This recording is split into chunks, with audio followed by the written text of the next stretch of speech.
Ready for the dictation. One, two, three. I am sure the government which has followed a particular course of action, which has been the consistent national stand as far as India is concerned, is conscious as far as the interest of India's agriculture is concerned and India's industry is concerned.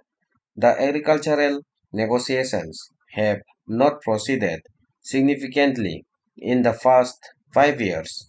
Now there is a considerable amount of pressure on us to yield.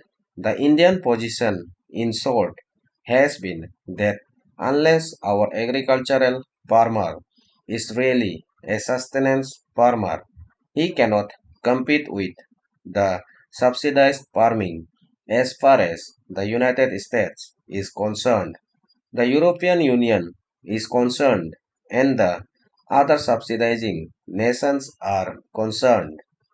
We must bear in mind that as far as these areas are concerned, nowhere in the world foreign policy and trade policy necessarily go together. Europe and United States are occasionally raised against each other as far as trade policy is concerned, though they may have the best of political and diplomatic relations with each other.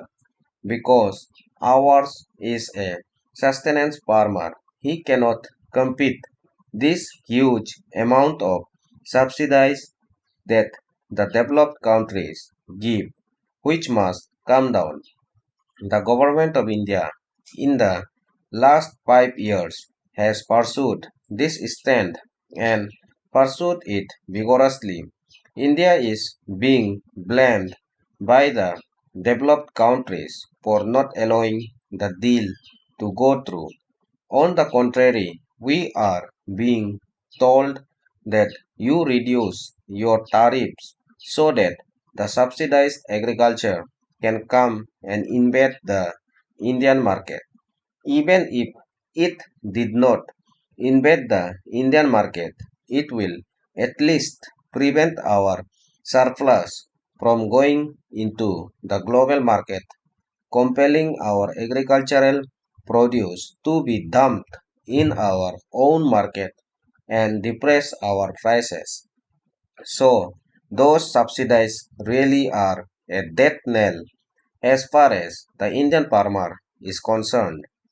Without any significant reduction in those subsidies by just concealing them into the environmental category in the green box today, there is an effort to get us to fall in line and sign that deal. I wish to caution this government that this is one area where the government would not yield and stand by what our conventional Indian position is. The climate change negotiations are currently on. There also the effort is that the developed countries have already had and tested the fruits of developments. They have a huge amount of industrialized growth and therefore their emissions or what pollutes the environment is far higher than us. Now the entire effort is to trade in that pollution and ask the developing or the weaker countries to buy it because our emissions are reasonably low from latest scam order. Full stop.